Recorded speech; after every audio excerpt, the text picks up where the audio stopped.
everyone. Just getting a fresh start to the day at the Bedouin camp in Wadi Rum.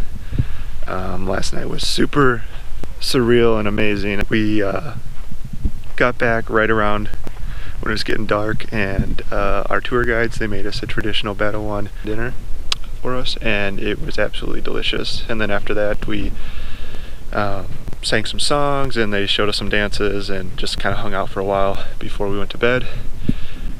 But yeah, like I said, it was a super cool experience just camping out under the stars. Unfortunately, the moon was pretty bright last night, so I don't think the stargazing was as prime as it could have been, but it was still beautiful. This morning we're about to head off to Petra, which is about 2 hours away, but before we do that, we're going to get a quick breakfast. Not a bad morning view either.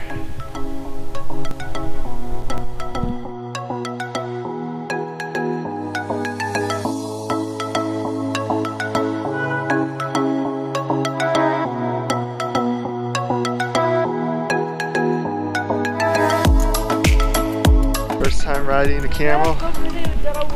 So this one's name is Gael. What's yours again? That one's Dojan.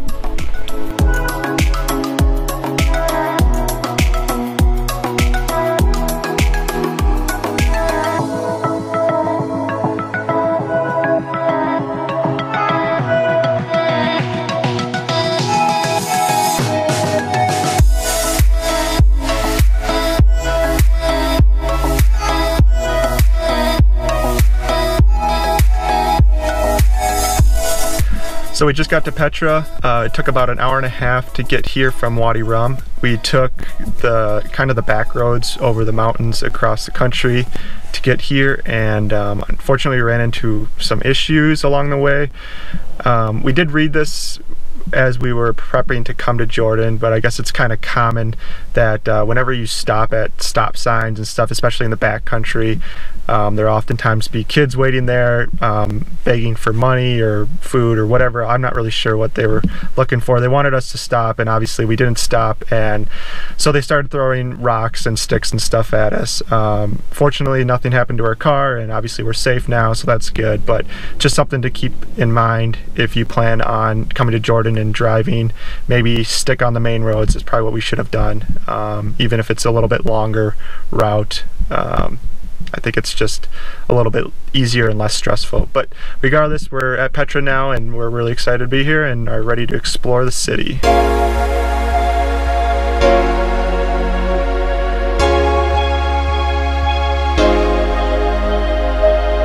Petra is a historical city believed to have been established in the 4th century BC, and is probably the #1 tourist attraction in all of Jordan. Today, most of the historical monuments that remain intact at Petra were built some 2,000 years ago.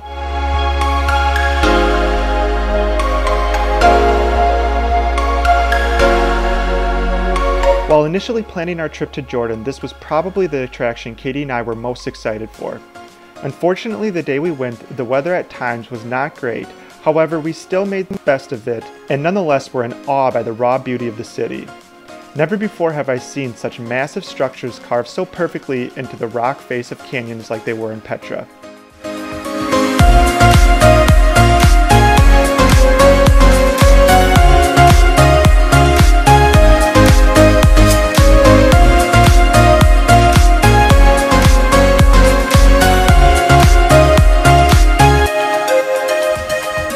The city itself was much bigger than I anticipated and extends almost 60 kilometers through the canyons, so unfortunately Katie and I were only able to see about 1/3 of the whole city.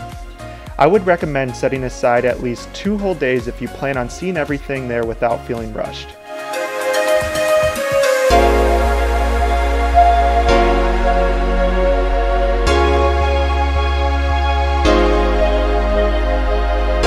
While it's not uncommon at most tourist attractions around the world, we do feel like the people there that try to sell you things were a little more pushy than usual. Be aware of the guys at the front entrance that insist on giving you a free ride down the hill to the start of the canyon. Be aware of manipulation here. We were just told that the entrance was way further than what it actually was, so they wanted us to ride a horse. They said it was complimentary, and of course they kept trying to get us to buy more and more things and spend more and more money, and then it turned out they walked us like 5 minutes, and we pretty much just wasted our time, and then we're kind of forced to tip them at the end, obviously. So yeah, if you're ever in Petra, don't fall for that stuff like we just did.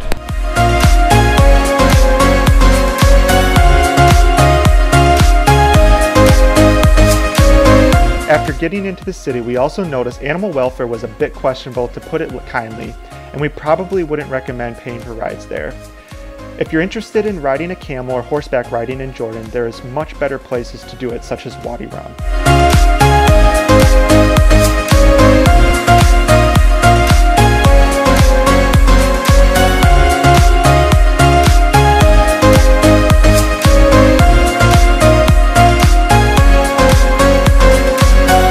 Spending as much time exploring the city as we possibly could, we started to make our way back up to the entrance to make sure we made it to our next destination along the Dead Sea before dark. It was about a 3-hour drive through the mountains, which was absolutely beautiful, but unfortunately we had to drive through a pretty nasty storm that at times was either a blizzard or a downpour, depending on our location and altitude in the mountains. However, as we made our way down the mountains to the Dead Sea, the storm subsided and we were rewarded with a beautiful sunset over the Dead Sea.